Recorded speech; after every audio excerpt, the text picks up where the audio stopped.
ब्रह्मानन्दं परमसुखदं केवलं ज्ञानमूर्तिं द्वन्द्वातीतं गगनसदृशं तत्त्वमस्यादिलक्ष्यम् एकं नित्यं विमलमचलं सर्वधी साक्षीभूतं भावातीतं त्रिगुणरहितं सद्गुरुं तं नमः।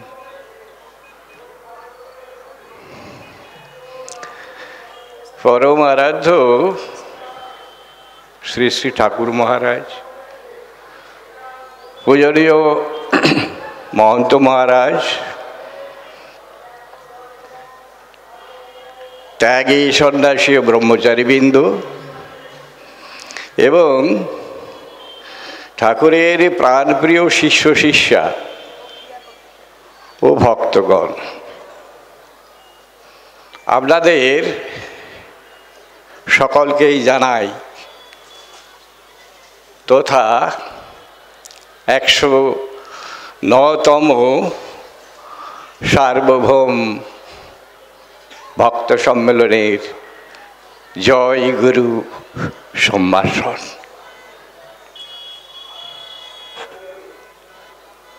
आमी आपनादेर काछे बोलबो, আমি সম্মেলনীতে এসে দেখে থাকি যে সমস্ত শিষ্য ভক্তরা এসে তাদের পরস্পর গুরু ভাইদের সাথে যে মধুর জয়গারু সম্ভাষণ উচ্চারণ করেন, আমি আপনাদের কাছে অনুরোধ করব সেই রকম প্রাণ খোলা ভাবে একবার আপনারা জয় গুরু বলুন।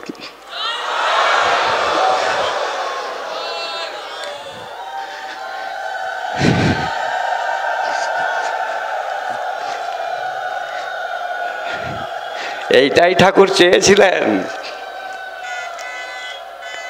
এইটাই ঠাকুর চেয়েছিলেন, সেইটার জন্যেই এই সার্বভৌম ভক্তর সম্মেলনের প্রবর্তন তিনি করেছিলেন।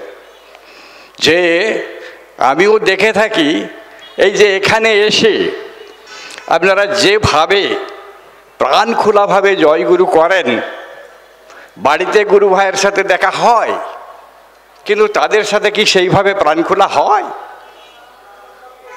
হয় না। কিন্তু এখানে এলে সেটা হয়। আর এইটাই ঠাকুর দেখেছিলেন যখন সুদূর কোকিলামুখ মঠে 7 জন সন্ন্যাসী এবং 11 জন গৃহী ভক্তদের নিয়ে সার্বভৌম প্রবর্তন করেছিলেন। তখন তিনি তার মানসচক্ষে এই রূপটা প্রতিফলিত হয়েছিল। সেই জন্যই তিনি বলেছিলেন যে বর্ষ শেষে অতি আপনজনের সঙ্গ পেয়ে পরস্পর সুখ দুঃখ ব্যথা বেদনার কথা আলোচনা করে হৃদয়ে যে অমৃতের সঞ্চার হয়, শুধু তারই আকর্ষণে তোমরা ছুটে আসো এই সম্মেলনীতে। এর অন্য কোনো হেতু আমি দেখি না। তাই জগতে আমি যদি আর কিছু নাও করে যেতাম, এই সম্মেলনই আমার স্মৃতি রেখে যেত। ঠাকুর আমাদের জন্যে কি পরিমাণ যে চিন্তা করতেন আমি আমার ক্ষুদ্র বুদ্ধি দিয়ে দেখেছি। মানে এ গুরু বিরল, এ গুরু দুর্লভ। সেই জন্যই ঠাকুরের একটা বাণী আছে, দেখবেন ঠাকুর বলছেন, আমাকে সাধারণ মানুষ না চিনলেও অবতার মহাপুরুষ মাত্রেই চিনবে আমি কি। অনেক গুরু এই পৃথিবীতে এ পর্যন্ত এসেছেন, কিন্তু শিষ্য ভক্তদের জন্য এর পরিমাণে প্রাণ কারো কাঁদে নাই। এই তো তারই প্রমাণে অন্তরঙ্গ সভা।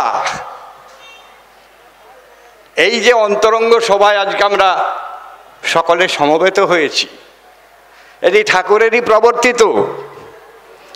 এই অন্তরঙ্গ সভা বিভিন্ন ধর্ম সম্প্রদায় আছে, কিন্তু তাদের মধ্যে দেখি না। এটা ঠাকুরেরই প্রবর্তন।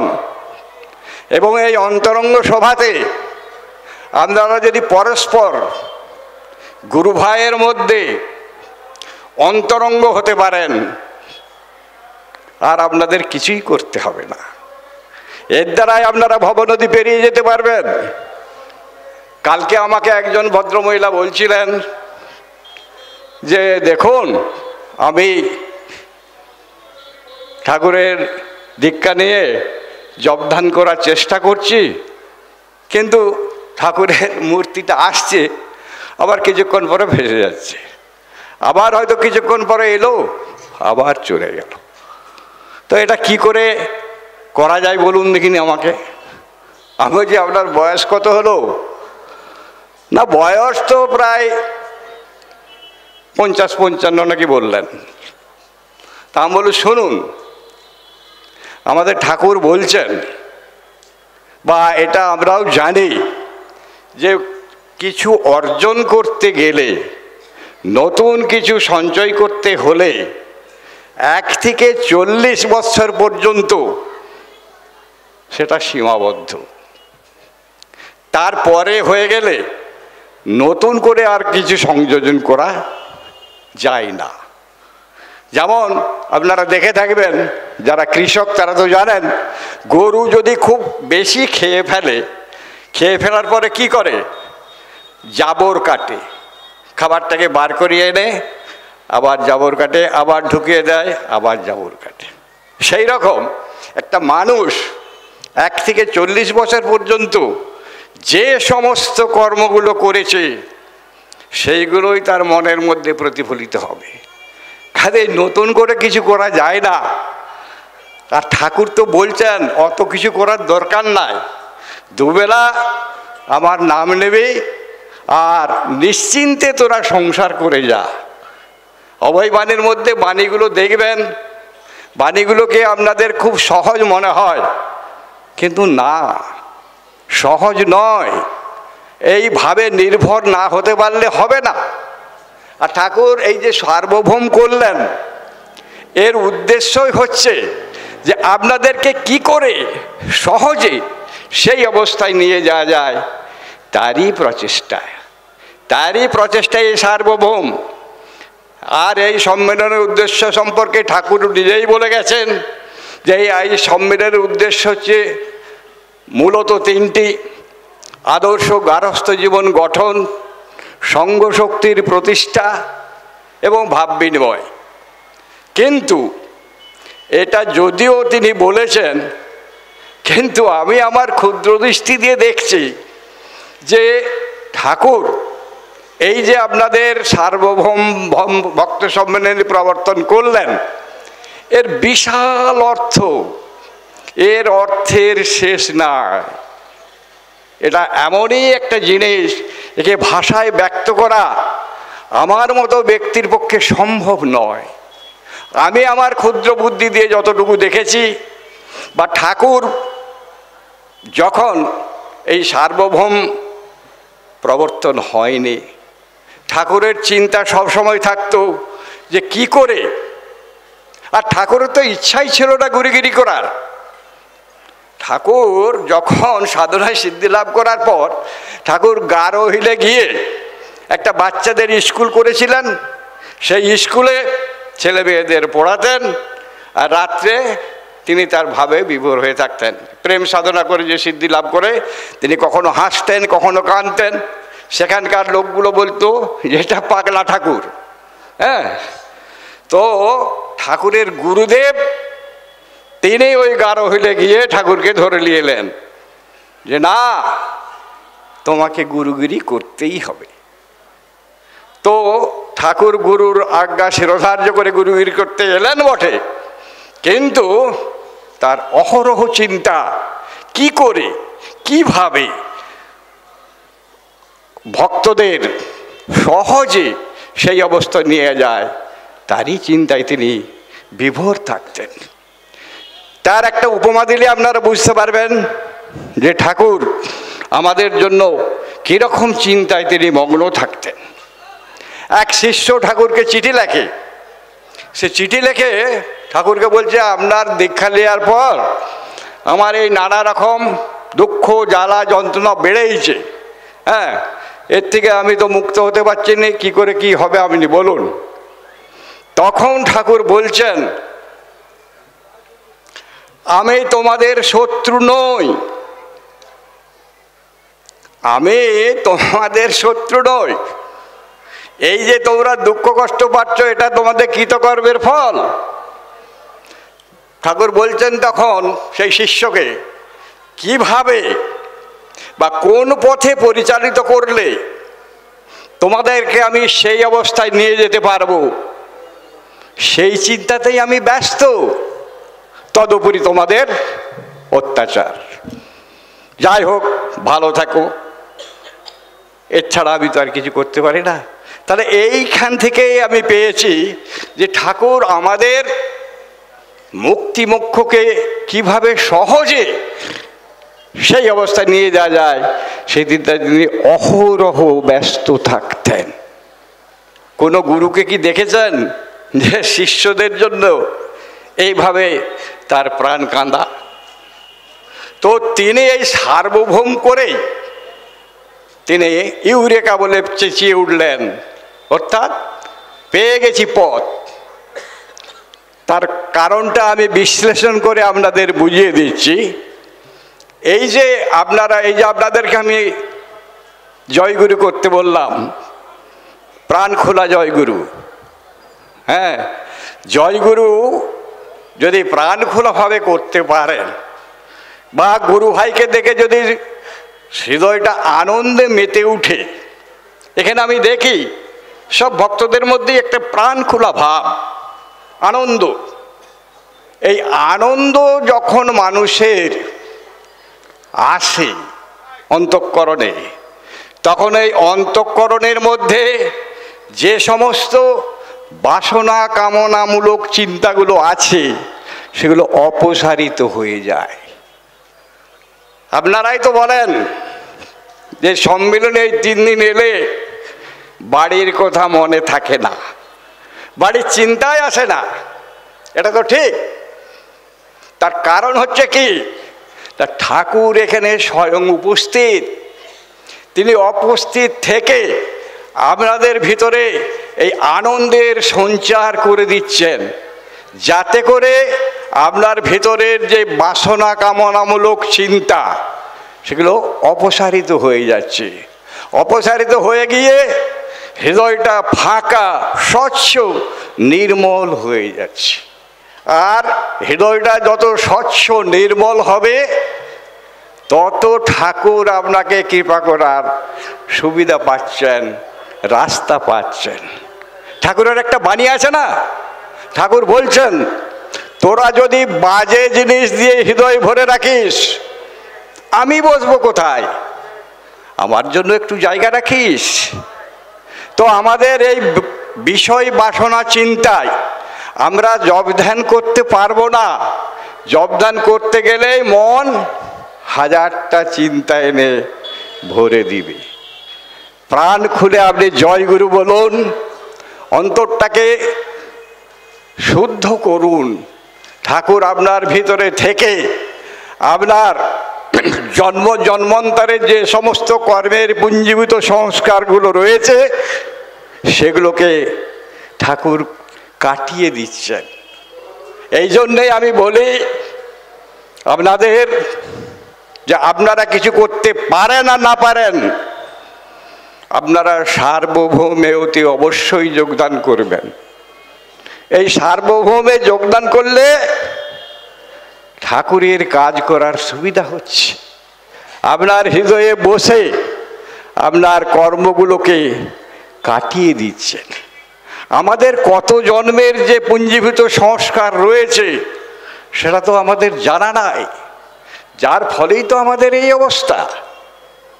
হ্যাঁ, সেই জন্য তো ঠাকুর একটা বাণী আছে না, বলছেন যে দুঃখ কষ্টই যে প্রকৃত পথের মূল, তা তোমরা কেউ বুঝতে চাও না।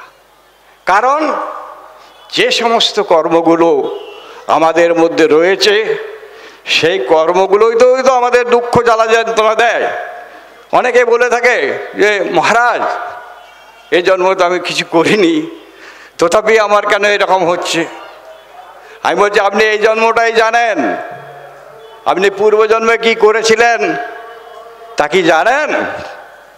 বলছে না। আমি তাহলে, গান্ধারী প্রশ্ন করেছিল কৃষ্ণকে, গান্ধারী প্রশ্ন করেছিল কৃষ্ণকে, আচ্ছা বলুন তো আপনি, আমি আমার 100 জন্ম, গত 100 জন্ম আমি জানি, যার মধ্যে এমন কোনো আমি খারাপ কাজ করিনি, যার জন্য আমাকে আজকে শতপুত্রের দুঃখ ভোগ করতে হচ্ছে। এর কারণ কি? তখন শ্রীকৃষ্ণ বলেছিল যে আপনি 100 জন্ম জানেন, তার আগের জন্মে আপনি কি করেছিলেন জানেন? বলছে না, তা তো জানি না। তবে হ্যাঁ, বলছে আগের জন্মে আপনি একদিন রাজকন্যা ছিলেন, তো সেই রাজকন্যা থাকা অবস্থায় আপনি কতগুলো ফড়িং দেখবেন, যখন বর্ষা হয় ফড়িং সব বাতাসে উড়ে না, তখন সে তার সখীদের দিয়ে 100টা ফড়িংকে গেঁথে মালা করে পড়েছিল। তারই ফল শতপুত্র। কাজেই এই কর্মের রহস্য দুর্ভেদ্য, ভয়ানক। কাজেই আমি আপনাদের বলবো যে এই রকম গুরুর আশ্রয় যখন লাভ করেছেন, আপনারা অন্তত কিছু করতে পারেন না পারেন, অন্তত রাত্রিতে শুতে যাবার আগে, আমি তো বলছি কিছুই করবার দরকার নেই। আমাদের এ ঠাকুরের বাণীগুলো আপনারা পড়ে দেখবেন, তাতে একবারে পরিষ্কারভাবে বলছে যে তোরা আমার উপরে নির্ভর কর, তোদের শুধু এই বিশ্বাসটুকু দরকার যে তোদের গুরু সদ্গুরু। সদ্গুরু, সদ্গুরু যে কি বস্তু আপনাদের জানা নাই। রামকৃষ্ণ পরমহংসদেব বলছেন, যিনি অবতার, তিনি বলছেন সদ্গুরুর আশ্রয় নাও। সদ্গুরুর বিশাল ক্ষমতা। ঠাকুরের একটা বাণী আছে, ঠাকুর বলছেন আমার এলাকা ভগবানের এলাকার বাইরে, বুঝুন ব্যাপারখানা। আমার এলাকা ভগবানের এলাকার বাইরে, তার মানে এই যে আপনারা আশ্রয় নিয়েছেন, ভগবানের কেরামতি কিছু খাটবে না যদি আপনার গুরুর প্রতি বিশ্বাস থাকে, গুরুর প্রতি নির্ভরতা থাকে। সেই উদ্দেশ্যেই ঠাকুরের এই সার্বভৌম ভক্ত সম্মেলনী। তারপরে ধরুন এখানে আসছেন, এখানে কত কিছু আপনাদের অনিয়ম হচ্ছে। একেবারে বলতে পারেন তৃণশয্যায় আপনারা শয়ন করছেন, হ্যাঁ, ঘাসের উপরে 4টি খড় মেলে দেওয়া আছে, হয়তো সব জায়গায় খড় নেই, তার উপরে আপনি আপনার বিছানা পেতে দিয়ে দিব্যি নাক ডেকে ঘুমাচ্ছেন। বাড়িতে খাটের উপরে গদির উপরে আপনারা শুচ্ছেন, তথাপি ঘুম হচ্ছে না। এই অন্নপূর্ণা ভাণ্ডারে যান, এখানে দেখা যাচ্ছে এক ব্যাচ খাওয়ার পর তার ঝুঁটাটা ঠিক মতো পরিষ্কার হচ্ছে না। হ্যাঁ, আপনি তাই গিয়ে দাঁড়িয়ে গেলেন, পাতা পড়ে গেল তাই উপরে, ভাত ডাল তরকারি দিয়ে চলে গেল, জয় গুরু বলে অম্লান বদনে খাচ্ছে। পাশে হাঁড়ি মুচি কি ডম কে বসেছে, এসব চিন্তা কি আসে? এসব চিন্তা আসেনি। তাহলে এর মাধ্যমে আপনার অনেক সংস্কার কাটাচ্ছে ঠাকুর। বাড়িতে যদি এইভাবে কেউ আসে নিজ জাতি, আপনি কি পারবেন তাকে বসিয়ে খেতে? পারবেন না। কিন্তু এখানে হচ্ছে, এখানে আপনাদের সংস্কার কাটাচ্ছে। আপনারা বুঝুন আর নাই বুঝুন, সেই জন্যই আমি বলি যে আপনারা সার্বভৌমে অতি অবশ্যই যোগদান করবেন। এখানে ঠাকুর স্বয়ং বর্তমান। ঠাকুর বলছেন না যে 3 বা ততোধিক ভক্ত যেখানে আমি সেখানে বর্তমান। আর এখানে হাজার হাজার, হ্যাঁ, সবারই এই যে একটু একটু চিন্তা, যার ফলে ঠাকুর এখানে না এসে থাকতে পারে না।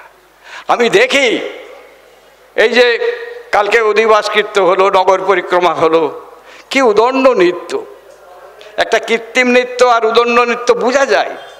দেখলে মানুষকে বোঝা যায় যে মানুষটা কৃত্রিম নাচছে কি ভাবে নাচছে, ভাবে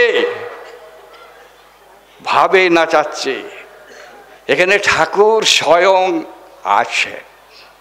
ওই জন্য আমি বলি, সঙ্ঘেও আমি আপনাদের বলি যে ঠাকুরের প্রতিকৃতিটাকে প্রতিকৃতি ভাববেন না, ছবি বা ফটো ভাববেন না। যখনই আবহান সঙ্গীত হয়ে গেল, এসো প্রেমময় নিগমানন্দ বলে ঠাকুর এসে বর্তমান। কারণ ঠাকুর বলছে 3 বা ততোধিক ভক্ত যেখানে আমাকে স্মরণ করে আমি সেখানে বর্তমান। কাজেই ঠাকুর আবহান সঙ্গীতের পর ঠাকুর স্বয়ং বর্তমান, সেই ঠাকুরকে আমি প্রণাম করছি। এই ভাব নিয়ে আপনারা সঙ্গ করুন, কিচ্ছু করতে হবে না, শুধু এই ভাব নিয়ে বসে চুপচাপ একটু বসুন, একটু ঠাকুরের কথা ভাবুন, একটু ঠাকুরের চিন্তা করুন, এতেই হবে। বেশি কিছু করার দরকার নাই। আমি একদম জোর দিয়ে বলছি, আমাদের ঠাকুর এই রকম। আরে এ ঠাকুর যে কি বস্তু আপনারা তো জানেন না। ঠাকুর দর্শন মাত্রে মানুষকে মুক্ত করতে পারে। যারা ঠাকুরের সান্নিধ্যে ছিল আমি বলবো তারা ভাগ্যবান।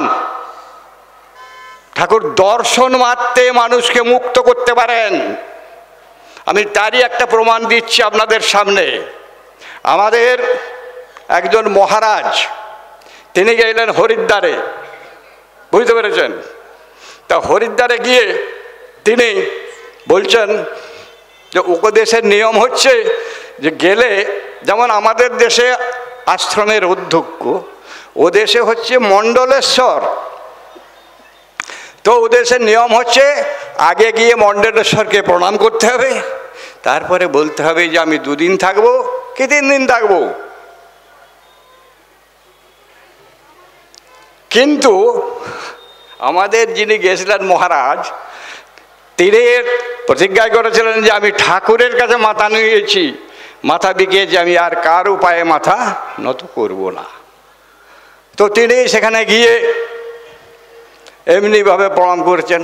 সব সাধুরা তো রে করে উঠেছে, এটা কি হলো, এটা কি হলো। তখন তিনি সবাইকে থামিয়ে বলছেন, জিজ্ঞেস করছেন যে তুমি কার শিষ্য? না, বলছে আমি ঠাকুর নিগমানন্দ সরস্বতী পরমহংসদেবী। আরে আরে আরে আরে তুমি কি পাই আমার সঙ্গে, আরে এসো এসো, তোমার প্রণাম আমি নিতে পারবো না বলে তাকে প্রেমালিঙ্গন করল এবং বললেন যে দুপুরে খেয়ে বিশ্রামের পর আমাদের পাঠচক্র বসে, সেখানে আপনারা যাবেন। আপনি যাবেন, অতি অবশ্যই যাবেন। বলছে ঠিক আছে মহারাজ আমি যাব। ওই রকম ভাব খাওয়ার 1 ঘন্টা বিশ্রামের পর পাঠচক্র বসেছে, মহারাজও গেছেন। যাবার পরেই তিনি বললেন মহারাজ আপনাকে একটু দাঁড়াতে হবে। তিনি মহারাজকে দাঁড় করিয়ে আর যারা সব সাধু সন্ন্যাসী ছিল তাদেরকে বলছেন, এই মহারাজকে দেখে রাখো তোমরা, ইনি এমন একজন মহারাজের শিষ্য যিনি মানুষকে দর্শন মাত্রে মুক্ত করতে পারে। কাজেই তোমরা, আমি বলবো একে দেখো, একে দেখলেও তোমাদের কাজ হবে। কে ঠাকুর এই রকম ঠাকুর ছিলেন। আরেকটি ঘটনা ছোট্ট বলেই আমি আমার বক্তব্য শেষ করে দিচ্ছি। একটি ভক্ত বাড়িতে ঠাকুর নিমন্ত্রিত হয়েছেন। ঠাকুর তখন বর্তমান, তিনি সেই বাড়িতে গিয়ে পৌঁছেছেন।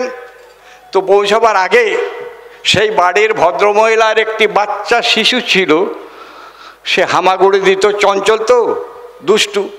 সেই জন্য তখনকার মায়েরা করতো কি, তার কোমরে একটা গামছা বেঁধে আর গামছাটাকে খুঁটির মধ্যে বেঁধে রেখে দিত।